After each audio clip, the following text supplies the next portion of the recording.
Bom, você está no canal Exposição Bíblica e eu queria tratar hoje sobre a questão da aplicação do sermão, especificamente voltada à questão do coração. Essa obra do Murray Capel é uma obra que vai falar, de fato, que o coração é a questão central para análise na aplicação do sermão, ok? Eu vou especificar aqui 6 tópicos principais que o autor faz, que ele intitula de A Tarefa do Pregador na Aplicação, ok? Se inscreva no canal, se você puder, deixa um like no vídeo, ao final se inscreva, compartilhe com seus amigos e acesse a nossa plataforma, que é academiadoexpositor.com.br, que é uma plataforma que tem mais de 25 disciplinas. Nós estamos com 31 disciplinas na área de treinamento de pregadores, com vários colaboradores, tá? E também a prmichelaugusto.com.br, que é um curso específico de 10 passos da preparação e entrega da pregação expositiva. Vamos lá então? Bom, de fato, nós precisamos compreender, conforme o Capel vai abordar nessa obra, que o problema central do ser humano não é o comportamento, né, mas o coração. Porque o coração se extravia no Éden e a obra de redenção em Cristo Jesus é uma obra onde o homem, o coração, que representa a totalidade do ser, ele passa por um processo de transformação de tal forma que a graça, mediante a fé na justiça de Cristo, capacita o homem, no processo da santificação, a mortificar, a frear os impulsos da natureza pecaminosa. E aí, consequentemente, aquilo que é transformado interiormente é verificado exteriormente, é vivido exteriormente. Então, o comportamento, quando as pessoas trabalham somente o comportamento, isso se torna altamente enganoso. Por quê? Porque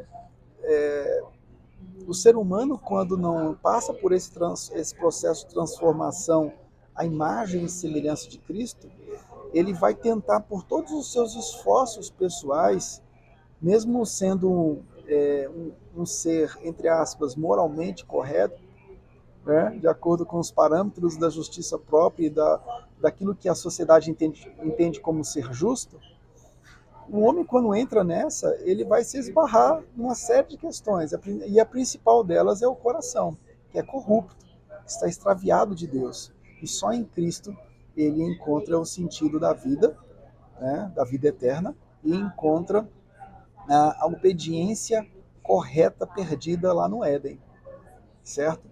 Bom, a tarefa do pregador, segundo Capel, envolve 6 questões. A obra do Capel é uma obra muito interessante. São poucas obras que tratam de aplicação do sermão do início ao fim, e essa é uma delas. Tem o Dan Doriani, que tem 2 obras que falam de aplicação do sermão. Mas o Capel ele vai falar que, de fato, o coração é a parte que o pregador deve se preocupar no momento da aplicação, né? Jay Adams tem uma obra, The Purpose of Preaching, o propósito da pregação, que ele vai trabalhar muito em Efésios 4, né, dos versos 12 em diante, e ele vai também destacar muito essa questão do coração, do propósito da pregação, envolver as questões do coração, né, na transformação diária, de levar as pessoas, o pregador, como pastor e mestre da igreja, levar as pessoas na palavra a serem transformadas em Cristo e a exercerem os seus dons ministeriais, né, dando continuidade à história da igreja. Mas o Capel aqui ele vai trabalhar isso do início ao fim. Ele vai centrar a obra dele na questão da aplicação voltada para o coração, né? Eu lembro muito bem que o Keller, Timothy Keller, ele sempre dizia, né, que quando se tratava de fazer conexões do Antigo Testamento para Cristo, o Edmund Clowney foi uma pessoa que ajudou muito o Keller.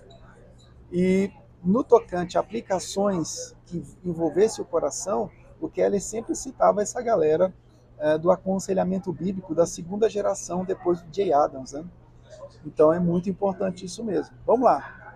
Primeira questão, na pregação expositiva, o Kepler vai dizer que a mensagem do texto bíblico é dita de novo ao povo de Deus, hoje, pelo pregador, de tal forma que aqueles que ouvem a mensagem sentem que o próprio Deus está falando com eles, está lidando com as suas vidas. A mensagem redentiva é uma mensagem que aponta para o ainda não, o futuro que vai ser consumado, né? A Nova Jerusalém, a glória futura. Mas é uma mensagem que trata do hoje, do homem que vai sendo transformado em imagem de Cristo constantemente. E o Kepler vai dizer que na pregação expositiva a gente precisa entender que Deus está lidando com as nossas vidas hoje também, né? Então a mensagem, quando for aplicada no púlpito, ela deve levar em consideração o que o Eldon Led, né, falava, do reino presente e do reino futuro, do já e do ainda não. Certo? Então Deus está tratando com as nossas vidas, está conformando as nossas vidas à imagem de Cristo, o justo, o reto, o perfeito sacerdote, rei e profeta das nossas vidas. 2. A pregação bíblica é, portanto, dirigida diretamente aos ouvintes de hoje. Não é uma palestra ou um comentário verbalizado sobre o texto, mas uma proclamação da verdade do texto aplicada de forma holística à vida daqueles que o ouvem. Então nós precisamos ter uma consciência e uma sensibilidade pastoral para entender que pregar não é simplesmente chegar lá e fazer um comentário exegético. Embora a pregação, no ato da preparação, envolva uma arte exegética, na entrega desse sermão, nós não podemos transformar o sermão num estudo exegético. O R.C. Sproul ele dizia, olha, na pregação há ensino, no ensino há pregação. Mas não significa dizer, agora, minhas palavras, não significa dizer que na pregação eu vou ter que transformá-la simplesmente num manual ou numa citação textual exegética.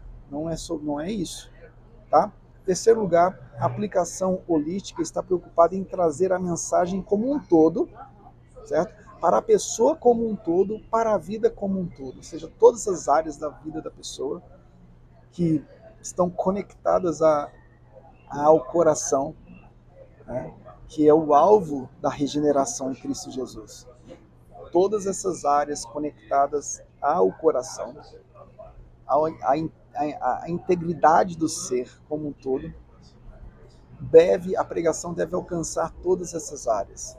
Área conjugal, familiar, criação de filhos, profissional, tudo isso deve ser direcionado para a glória de Deus, que é o motivo da criação e é o motivo da redenção, certo?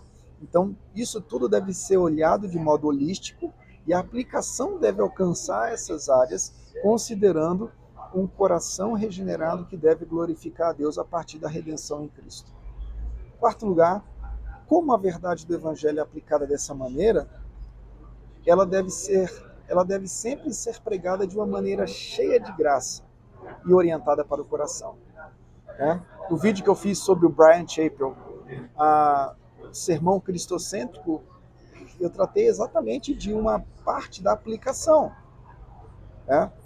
Nós, quando aplicamos o texto dos ouvintes originários aos ouvintes atuais, nós precisamos ter um cuidado, porque a graça é o pressuposto do cumprimento dos imperativos. E é isso que o Capel vai repetir aqui. A aplicação, a verdade do Evangelho é aplicada considerando uma graça e considerando que o problema do homem é muito mais do que comportamental. É o coração que precisa ser bombardeado pelo Evangelho. É o coração. Não adianta o homem expressar um comportamento correto, mas o coração dele estará extraviado. O comportamento ele é altamente enganoso, porque ele pode ludibriar, ele pode enganar, mas o coração, esse sim, e só o Evangelho consegue tratá-lo. E esse sim precisa ser tratado. Em quinto lugar, essa pregação holística, né, que envolve as dinâmicas da glória de Deus e do coração regenerado em Cristo, essa pregação holística e aplicatória, ela precisa sempre da ação do Espírito Santo de Deus. Né? Não adianta você aplicar o coração sem a ação do Espírito Santo de Deus nisso tudo. Né? Então, não é a arte da aplicação em si que vai transformar as pessoas, os corações, né? Mas a ação do Espírito juntamente com essa palavra que vai alcançar todo o ser em toda a sua dimensão, que vai agir e vai fazer a diferença na vida do homem. Em sexto lugar, o poder do Espírito na igreja e na pregação não deve ser assumido, mas deve ser seriamente procurado e esperado, porque o Espírito foi dado à igreja pelo Cristo, que ascendeu para capacitar-nos a testemunhar o Evangelho de Jesus Cristo. Então, essa aplicação voltada para o coração, ela depende, sim. Depende de três coisas. Depende de entendermos que pregamos para que Deus seja glorificado através da justiça de Cristo na ação poderosa do Espírito Santo. Tá bom? Bom, espero ter resumido e trazido um ponto focal da obra do Capel, e essa obra não foi traduzida ainda, deve estar sendo traduzida por alguma editora no Brasil. Deus abençoe você, se inscreva no canal, deixe um like no vídeo e não deixe de passar na academiadoexpositor.com.br ou no meu canal prmichelaugusto.com.br. Fique com Deus. Tchau, tchau.